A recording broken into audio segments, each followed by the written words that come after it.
Welcome to Ancient Revelation, the #1 investigation network, decoding primordial secrets of the Earth. The ancient Chinese had super ships that were way ahead of their time. Floating mega fortresses, 600 feet long, capable of carrying 2,000 troops. Catapults that flung red-hot cannonballs. High-tech underwater mines, capable of wrecking holes in any ship.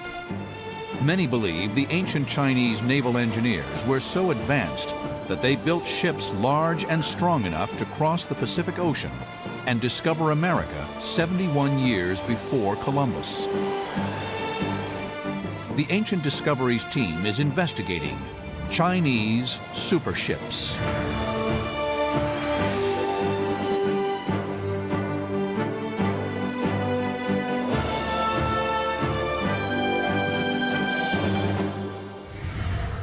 In 2002, research was published that rocked the academic world and had the potential to rewrite the history of the United States. Traditional history, as taught, is just pure fantasy. Before long, the whole theory of how North America was populated will be stood on its head. The report's authors claimed that ancient Chinese ship technology was so advanced they were building ocean-going liners on a scale that we are matching today. People will say most of the native peoples of North America actually came by sea. The book claimed that a Chinese fleet led by Admiral Zheng He had crossed the ocean and discovered America 71 years before Columbus. If true, this claim would change U.S. history beyond recognition. It seems to me highly probable that a Chinese junk got blown off coast from China and with the North Pacific drift found itself somewhere on the west coast of America. Discovery means what you find, you communicate to others. And we have no evidence from the Chinese records at all that anybody ever came back saying, hey guys, I found this new place. In naval warfare, the ability to attack from a long range has always been crucial. Today's battle wagons have ship-to-ship missiles to engage enemy vessels before they get too close. The closer warring ships are to each other, the more vulnerable they are to attack. It turns out the ancient Chinese understood this and had their own long-distance ballistics. There's evidence of catapults being used in China from very early date, 4th to the 3rd century BC. There were already some in existence, and these were gradually developed into a whole range of weapons. The only thing that really made them obsolete was the use of gunpowder, which was coming in by the sort of 11th and 12th centuries. Richard Windley has built a model of this machine. What we have here today is my reconstruction of a Chinese catapult. The particular one we've got here is called the Zhuangfeng, or whirlwind catapult. There was a whole range of sizes of catapults. What we have today is really the little baby of the range. This is about 12 feet high, but they went up to absolutely massive devices, and some of the records explain that there were between 80 and 100 men pulling some of these things. So massive projectiles could be fired. The catapult was a versatile projectile delivery system. They were quite prepared to throw human heads back at the enemy, and they threw explosive devices, incendiary devices. The effectiveness of this catapult lay in its lightweight design. There were traction, which meant that they were pulled by men, and on the back end would be the projectile. The Chinese applied ingenious technology to natural resources. The arms of these things are made from bamboo, and they were made from varying numbers of bamboo rods. This would give them a kind of flex. The catapult had such an efficient power-to-weight ratio, it was light enough to be deployed on board ship. Weights could be shot at enemy ships, destroying wood, ropes, and sails. We're going to try and fire at a target which is moored out on the lake. This is meant to represent a sort of a section of a wooden hull. We're going to load the catapult with iron balls, and we're just going to test the range and hopefully get some idea of accuracy. The Chinese stopped using the catapult in the modern era. Richard and his team are about to fire this model for the very first time. Okay, can you untie then? They will be performing exactly the same actions as the ancient Chinese Marines did 1,500 years ago. Okay. All clear. 3, 2, 1. Ball. Oh, that was fantastic. We missed. Well, I think we did just catch the very front end of the target, but if the guys can pull just a tiny bit harder, then we should be just about right. But we're going to give it another go and see how we get on. Okay. Right, all clear. 3, 2, 1, pull. Oh, shots!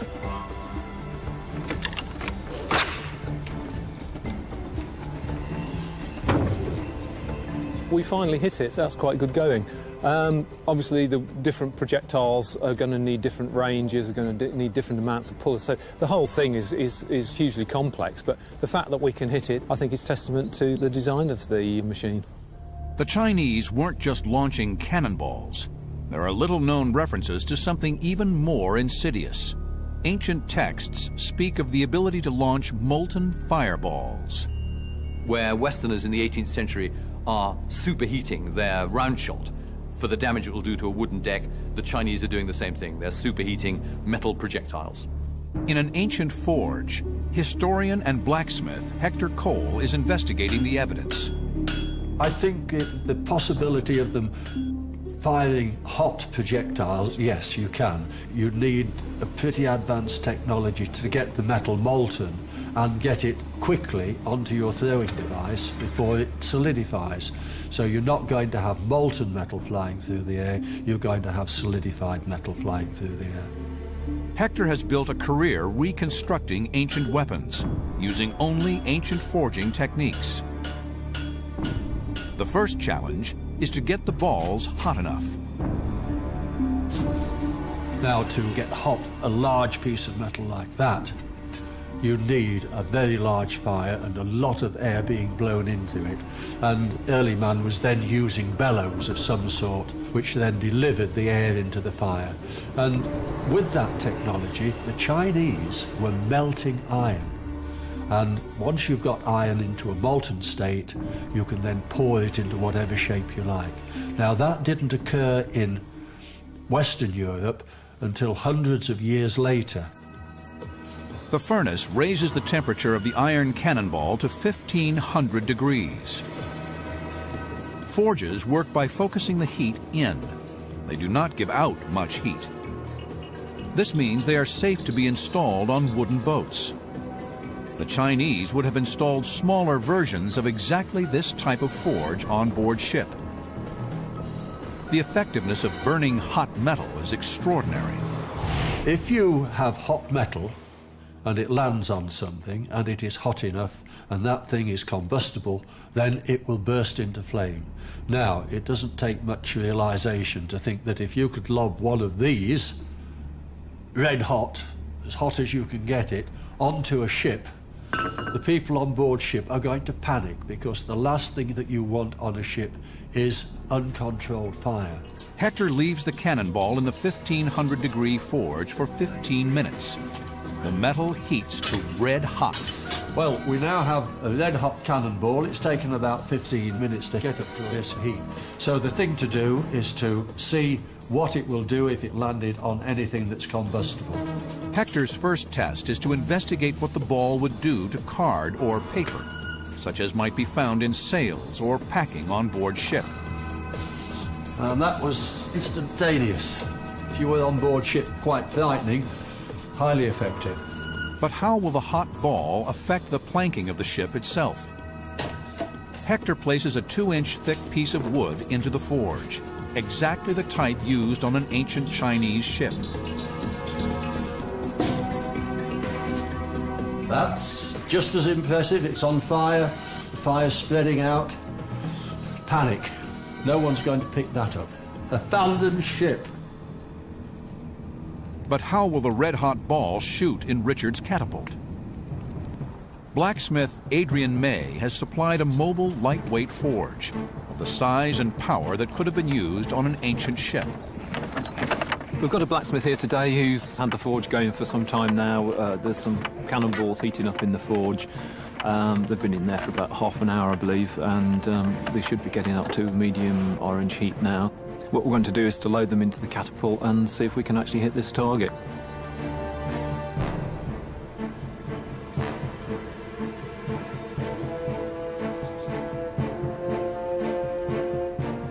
All clear. 3, 2, 1, pull. The ball is still hot as it flies through the air. The only part of the process the ancient Marines would have had to perfect was their aim. But some ships were simply too big to destroy. The Chinese built some of the largest and strangest looking ships in the entire ancient world. China is a gigantic nation. It covers 3,700,000 square miles. And most of this country is covered in rivers. From an early date, naval warfare in China developed in a different direction from the way it had in the West. There were very few overseas opponents who needed to be reached by what we would call a blue water navy. The main waterways on which Chinese navies operated were the great rivers. To police and control these waterways of some 20,000 miles, the ancient Chinese developed a full fleet of technologically advanced river ships. Already by the time of the Han Dynasty, there were multiple hulled warships floating on China's rivers. And in 285 AD, the ultimate example of this was created for the campaign against the Kingdom of Wu. They developed one of the largest battle cruisers of the ancient world. The ship was designed as a moving castle. Rather than march an army into hostile territory and have to build a fortress under fire, or in the absence of natural timber, all they had to do was bring this ship down the river. They then had a stronghold in enemy territory from which to launch attacks. It was said to have been 600 feet on each side. This enormous warship was built on the upper Yangtze River and was floated down to the Kingdom of Wu to act as a sort of floating fortress. Chinese ship design adapted the technologies and devices they already had and created ancient floating Death Stars. The issue is primarily about soldiers coming to a patch of water and realizing they're not going to be able to get anywhere with their military campaign unless they get afloat. There is no record of whether these ships were a military success, but the shock and awe value of seeing one coming to your country would have gone a long way to winning the psychological battle. For the development of floating mobile fortresses became intrinsic to Chinese riverine war tactics. Throughout Chinese naval warfare history, you get these references to what are called luochuan, or tower ships. What you would have built as a standard child's castle, if you like, on the land to attack or defend. They built one of those and set it afloat. And therefore you got these tower ships, which were literally floating forts. In 584 AD, the emperor commissioned the military genius Yang Su to build a tower ship 5 stories high and equipped with what we think was an entirely new weapon for the time, a striking arm. In Chinese river combat, opposing tower ships basically bashed each other's brains out. The luochuan were designed literally to come alongside each other. There was no long-distance artillery. You couldn't stand off and bombard the guy next door. The whole object of it was like galley warfare. You lay alongside, and at that point you did the maximum damage to the opposition that you could in the shortest possible time. You did it first of all with your close quarters weapons, like huge arms with big weights on the end. You smashed into their deck to open them up, and then with the grapples pulling them hard alongside, you then rush your soldiery across into there, and then testosterone-filled males would bash each other to bits. To defend their sailors against attack, the ancient Chinese shipbuilders created a new type of design. By 418 AD, we start to hear of paddle wheel warships. First of all, the people operating the paddles were entirely enclosed within the hull and protected from missiles. Another advantage was that they were more manoeuvrable than ships propelled by sails or oars, because they could be steered simply by stopping the wheels on one side. And this entirely new invention terrorised its opponents because it seemed to move without any visible means of propulsion, as if, as they said at the time, it was propelled by spirits. Seeing the success of the paddle ships in action, the Chinese continued to develop and enhance the design. The first paddle wheel ships were propelled by a single wheel on either side, but as time went on, they got larger and larger and the number of wheels increased, up to as many as 23 or even 32. 1400 years after their invention, these paddle wheel ships were still being used by the Chinese in the Opium Wars against the British in the 1840s. As in all ship innovation in China, inspiration came from dry land. That the Chinese invented paddle wheels is actually fascinating because it means that somebody did a brilliant piece of lateral thinking. They would have looked at, for example, the standard Chinese system of watering a field, where a river flows past a paddle wheel and makes it raise water into a field. And somebody worked out, oh, well, gosh, if we did that the other way around, where we rotated the paddle wheel, we would make the river go along. And they put it on the side of a ship, and they worked out how to propel it by getting men to run on treadles. Innovation pushed the boundaries of technology to the limit. This is a Song Dynasty warship. It was obviously designed to mine or torpedo an enemy ship. At the front here, you can see nails, and the ship is propelled as fast as 4 oarsmen can push it into the side of another wooden vessel. The nails smack in, making the front of the boat immovable, and then they lit all these fuses and promptly retired by pulling the pins out in the middle of the boat and went that way. And they hope they can paddle us away fast enough before this goes bang. Absolutely no comparison at all between this and any modern ship. I've never seen anything like it. The massive array of options and choices of attack vessel made fleets a force to be reckoned with. To counter this threat, ancient engineers were forced to develop anti-shipping countermeasures. John Bevan is an expert in the history of submarine technology. Mines in the Western world first appeared around the mid-1800s, and particularly during the Crimean War, and around the Black Sea and even the Baltic, where the Allies, the British and the French, were fighting the Russians. And the Russians had produced mines at that time, and they were successfully damaging our ships. There were 2 types they had. They had contact mines, and they had mines that they could detonate from the shore using electrical wires, which were quite state-of-the-art technology at the time. So again, you know, it's taken the Western world 1,000 years to catch up with what the Chinese have been doing. Mine technology in ancient China was generations ahead of its time. The Ancient Discoveries team has traveled to a test tank in Britain to investigate ancient Chinese mine technology. So what I've got in front of me is a small reconstruction of an ancient Chinese device. This was from the 14th century fire drake manual, and this was a manual of all kinds of military hardware of the period. Now, obviously, in China during periods of warfare, which were pretty frequent, the rivers were a fairly major communications network, and anyone that could control the rivers had got strategic advantage. And this device really was used for that purpose, to actually protect and defend. Basically, what we're looking at is a device which used gunpowder bombs. We've only got one on here, but some of the diagrams in the fire drake manual show whole collections of bombs, and these are all fused together, and the fuse is carried through this rather disgusting-looking material here, which is actually pig's intestine. And the idea of this is that it's waterproof, and it would help protect the fuse from getting wet, and so allow it to burn. The board which they're strapped to was suspended in the water by using floats, which are these things here. Now, the originals would have been bladders, either from oxen or from large animals. These provide the flotation, and the whole device is anchored with stones to the bottom of the river. There's several different ways of igniting them. One which is described is this device here, which is just a little floating pot, and suspended in this is a wooden plug.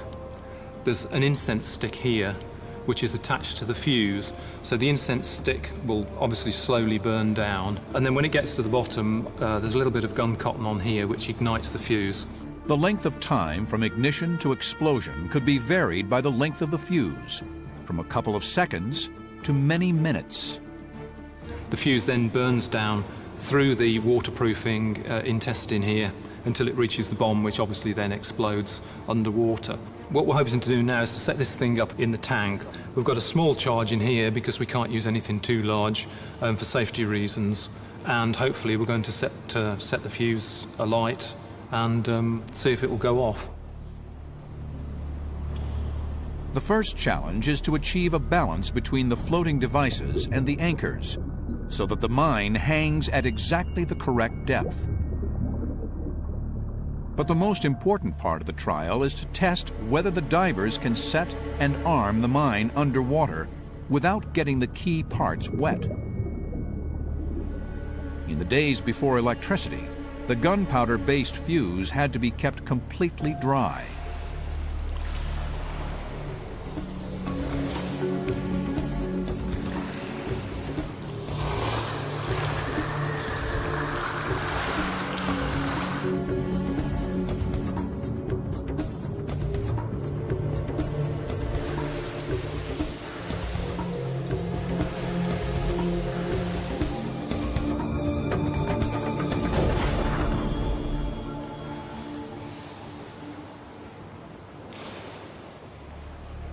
Well, that was really interesting, bearing in mind that there was one charge which was less than an ounce of powder.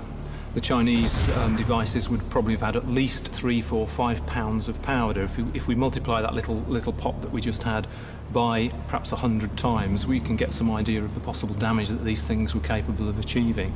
It certainly looks as though this is going to be really quite an awesome weapon. Anybody trying to navigate a river, one or two of these things going off, they don't know how many more there are, they don't know how widespread they are, they don't know how long they go for. As a deterrent, it's a superb device. I'm absolutely amazed at it because it took us 1,000 years to catch up with the Chinese. The ancient Chinese mine was an advanced technology way ahead of its time. As in all military innovations, it was not dreamt up for fun, but a necessary development to meet a definite threat. And this threat came from the Chinese shipbuilders. For the boatyards of China were centuries ahead of the rest of the world. They created ships whose design and technology is still used today, the world's longest-lasting ship design, and the Chinese built millions of them. The ship is called the junk. The longest-lasting ship design in history is the ancient Chinese junk.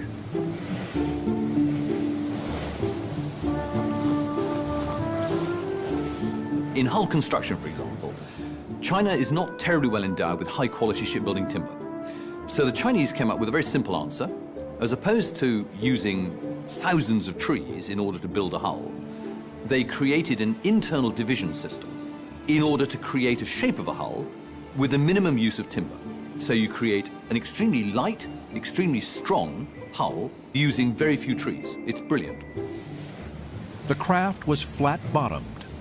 The flat hull gave a lot of advantages operating in estuaries and rivers. The junk had to be capable of operating around the harbour and also going right upstream, and the junks had to go through rapids and also to be very strong to withstand the odd blows from the odd rocks as it went through. The flat hull also improved the performance of the rudder. Because of the shape of Chinese boats, basically they have flat ends and flat fronts, they were able to use a steering oar that went straight over the middle of the back. Water's got to flow cleanly onto a rudder blade for it to be able to steer you.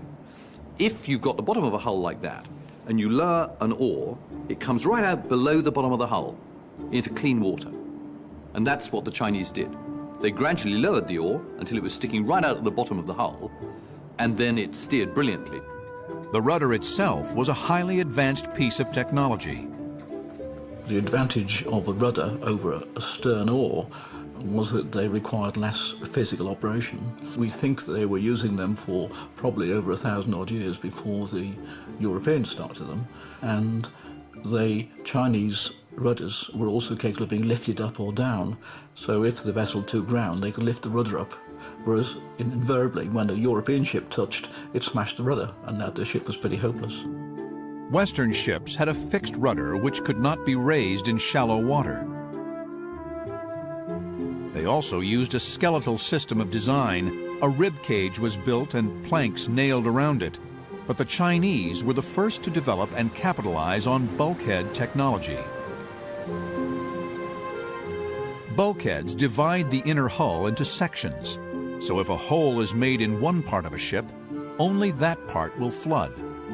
Bulkheads were introduced by the Chinese, we think, in the 1st century.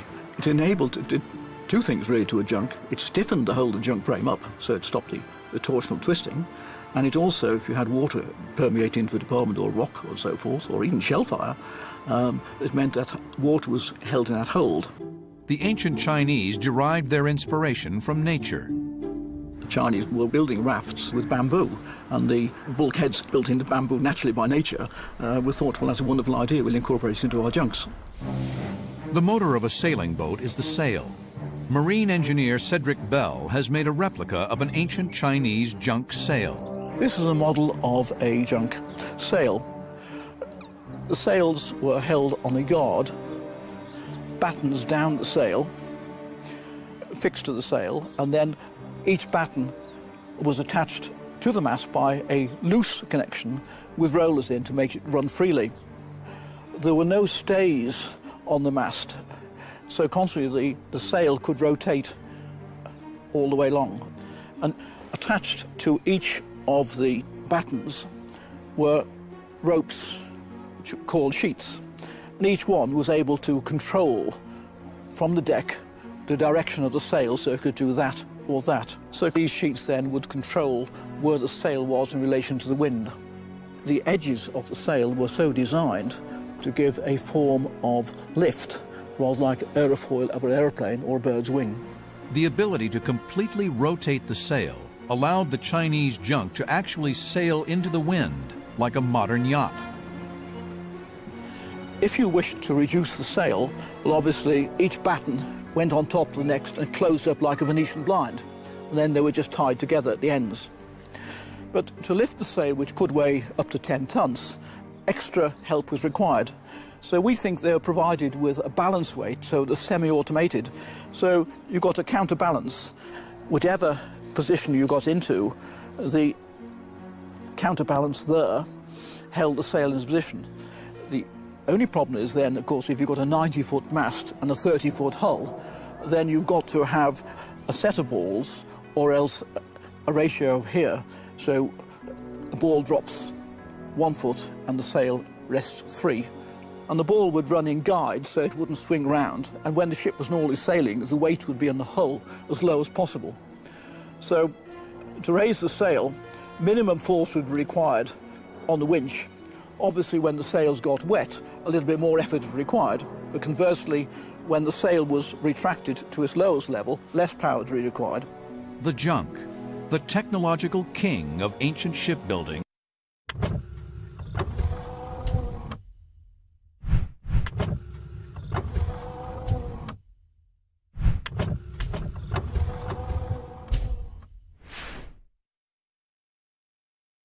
was the most successful ship design in history.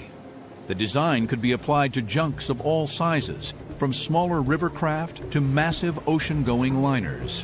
In 1421, a fleet of these massive ocean-going junks was built, called the Treasure Fleet. Some of the boats in the fleet were the size of a football field. Ancient Chinese mariners used them to complete huge voyages. Some people believe that they actually crossed the Pacific in junks like this one and discovered America. The theory is made even more amazing because some believe the ancient Chinese made their voyage of discovery 71 years before Columbus. In 2002, this man, Gavin Menzies, developed a theory that became a best-selling book. The book and the theory is called 1421.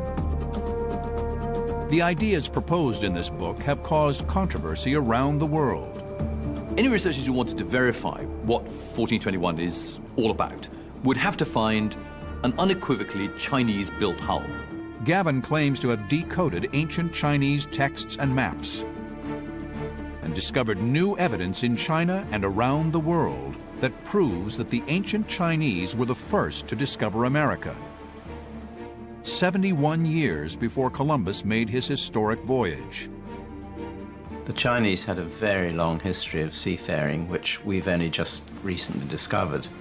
And one can say the DNA of the indigenous people of North America does not in any way reflect the Bering Straits theory about how America was populated. Gavin believes that on the 8th of March, 1421, a huge armada known as the Treasure Fleet left China under the command of Admiral Zheng He. Its mission was to explore the entire world and bring back treasure both in the form of gold and jewels as well as in knowledge to the emperor. The fleet was massive. Literally thousands of ships set off. Some of these fleets got lost, got wrecked, landed up in America or wherever, and never came home. If the fleet, or part of it, landed in America, this would have massive implications for the history of the nation. Traditional history, as taught, is just pure fantasy. Before long, the whole theory of how North America was populated will be stood on its head. The trail begins in China. China's maritime past is one of the most glorious chapters because it's unique. It approached all kinds of problems in its own way, unrelated to anybody else's, usually much earlier than anybody else. The first question is whether the Chinese could have built boats big enough to complete the voyage. To help solve the mystery, a replica of the Zheng He treasure ship has been constructed.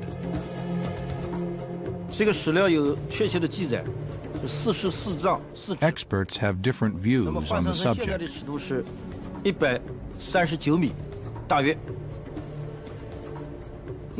But we believe that the original treasure ships commanded by Zheng He were up to 450 feet long, judging by excavated items. In Nanjing, there is evidence of an even bigger boat. We found 3 huge rudders at the dry dock on the same site. This shows the scale of the ships built there. It also shows that 3 ships were maintained there at the same time. Gavin Menzies believes that these boats had the potential to reach America. Here, the search is on for the hard evidence. A lot of marine engineers have, I think, quite reasonably argued these ships are so enormous, I mean, they're bigger than a football pitch, that they just couldn't have survived in a sea. They would have broken up. Cedric Bell, who's a distinguished marine engineer, has found that the hulls were stiffened by pouring in concrete. So they prevented hogging and sagging by pouring in man-made concrete right at the base of the hull all the way along the ship. So that stiffened them both laterally and longitudinally.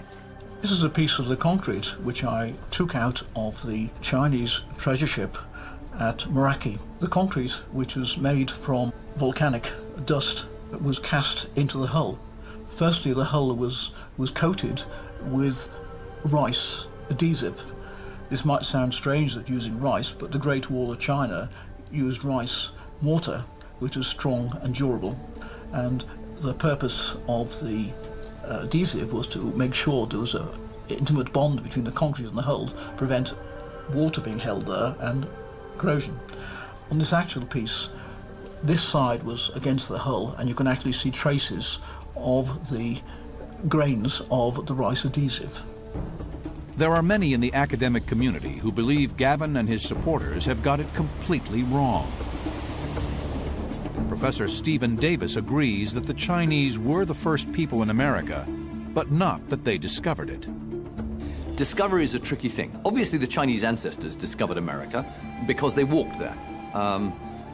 Almost every Native American comes from the same basic peoples who populated the eastern part of the Eurasian continent. So in one sense, yeah, they discovered America. Then we come to the whole concept of discovery. Discovery means what you find, you communicate to others. And we have no evidence from the Chinese records at all that anybody ever came back saying, hey guys, I found this new place. Hard evidence is needed to solve this debate.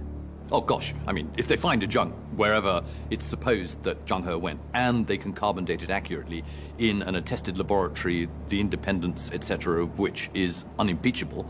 Wow. Over 6,000 miles away on the Oregon coast, the 1421 team believes they have found this evidence. Today, a team led by Dave Kottner will drill into the dunes near Newport, Oregon. They believe they have discovered the boat here and are about to silence the world's critics.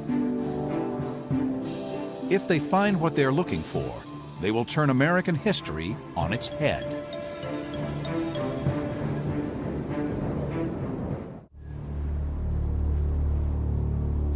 On the North Oregon coast, Dave Kottner believes he has discovered evidence that the ancient Chinese discovered America decades before Columbus made his famous voyage. The North Oregon coast has been subjected to massive tidal waves, called tsunamis, for centuries. In 1421, a huge tidal wave hit these beaches. Astronomers tell us that back about that time, a giant meteorite struck the Earth just south of New Zealand and blew a 25-kilometer hole in the ocean floor and created a 700-foot, if you can imagine, tsunami. And then by the time it got here, they claim it was about 40 feet tall and moving at 350 miles an hour. And some of the ships that I found up here are 140 feet above sea level. So you can imagine the force it took to shove these things up here. Dave uses a technique known as divining to search for gas, oil, gold, silver, and treasure. His hit rate is immaculate. He has discovered mines that have produced millions of dollars of gold and silver all across the southwest of the United States. But now he believes he has discovered the greatest prize of all, the actual Chinese junks that brought the first non-Native Americans to America. The Chinese, 71 years before Columbus. Dave is marking out the buried ship using his divining technique. There's 4 2 foot by 2 foot pieces down on the bottom of this ship. Dave feels the vibrations of the rods through his hands. Your subconscious mind talking to your conscious mind. And this is a way it uses to transmit the messages. And as I walk along, if my subconscious mind thinks that make a turn, the rods will turn. So what we're going to do right now is we're going to dig, the water level right here is 6 foot below the sand. We're going to dig down to the water level, drop a pump into it, and use that to help us put a casing down into it till we hit the wood. Dave calls in his digging and construction crew. Y'all think you might need some help? Maybe.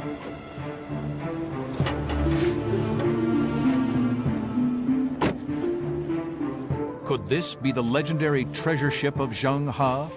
The ship that Gavin Menzies believes brought the original Chinese explorers to Oregon and discovered America? The team begins drilling in high spirits. They bore a hole using plastic piping. They insert a hose into the hole, which flushes out the sand. Once the hole is complete, the team can insert the drill and remove the wood. It's kind of like a saw. It just saws its way into the thing. And it's got carbide tips, and carbide is tougher than anything we'll ever hit there. You can look through it just like looking down a gun barrel. Is Dave getting closer to the boat that discovered America? If you wanted to prove that a Chinese vessel got to America, you would look down the coast, the west coast of America, the most likely place they would have come ashore, and you would be seeing if you could find a Chinese junk hull. Of course, one problem you've got to face is that there's quite a lot of junk hulls down that coast, which all arrived in the 18th and 19th centuries. There was quite a flow of people, basically economic migrants. So you'd have to be able to be quite sure that what you were finding was a 15th century junk and not a 19th century one. Even the weather seems against Dave. We've hit a new level. We've been going down through different stages of the sand. Then the wind comes and the rain comes. And we've gone through so many different levels. We've gone through sticks, we've gone through leaves and debris, and you can see it. It's obvious when we wash it up. Now we've got blue sand. I have no idea what it is, but it's totally different than what we have in our surroundings. So we're hoping that's a good sign. But the team perseveres. We're getting closer.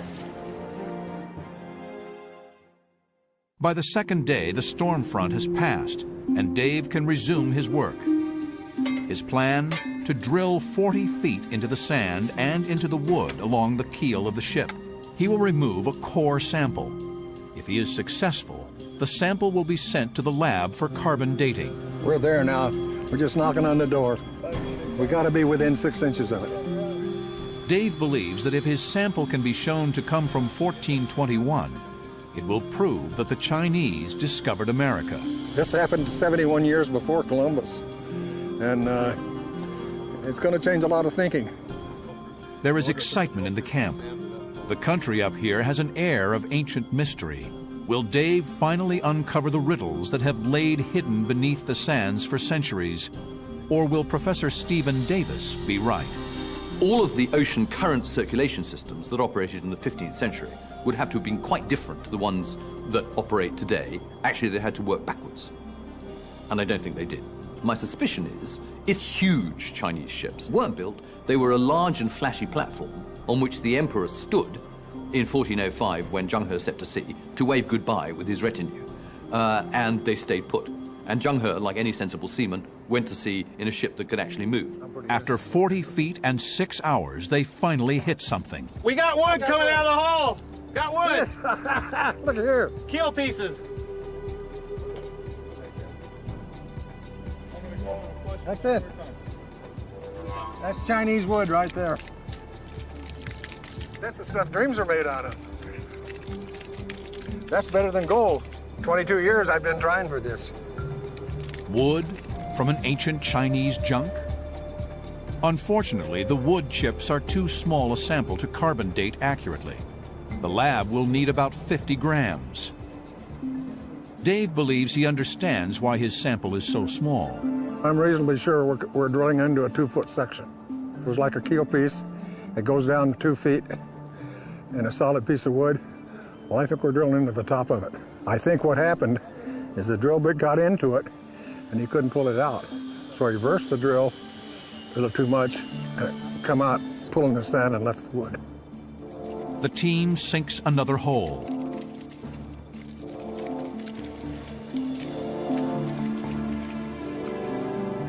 After another 6 hours, the team is bewildered. It's a mystery to us why we're not, whether we're off in our depth, and we're not sure if we're off in our width. There's 3 of us that dowsed it, and we all come up with the same width, and we've all come up with approximately the same depth. But we don't know why we're missing this, because we picked up the water table, and we're within a few inches. Now, it's not making sense. Well, I don't have any idea why we are not coming up with a core. Normally, we're right on. I just don't understand it. I don't know why. The only thing I can think of is some kind of an atmospheric condition that's messing us up. I know it makes a difference when the sun is shining than it does when the sun isn't shining. The sands of Oregon do not give up her secrets to all searchers. The mystery of the Chinese junk still lies buried under the dunes. As the winter finally closes in on the shoreline, Dave and his team must pack up, vowing to return in the next digging season and uncover the boat. We will get it. No question about it, but we're not going to get it today. As the crew departs this desolate place, all that remains shrouding the secrets of the ancient Chinese treasure ships is sand, fog, and mystery. 20 years from now, we will have a completely different idea who discovered the world, how it was discovered, how the Americas were populated, and how the Renaissance and our current modern way of life was based to a very large extent on Chinese intellectual know-how. Never ever stop looking. I mean, the whole point about historical research is that it's a falsification system. You have a hypothesis. You then strenuously attempt to show that it's wrong. All you've got to find is one piece of evidence that shows that you're wrong, and the hypothesis is blown away. Whatever side academics take in the 1421 argument, they all agree on one thing. We know that they solved all the problems of getting afloat in a unique way, usually much earlier than anybody else. How you build a hull, how you steer it, and how you propel it. All of the Chinese answers are fascinating and unique, and we know far, far too little about it. The superships of the ancient Chinese navies were technological achievements out of their time. From red-hot projectile delivery systems to hull design, the Chinese were building the most advanced ships of antiquity. Whether they used them to actually discover America remains a mystery that many believe is ridiculous, but some are still trying to prove.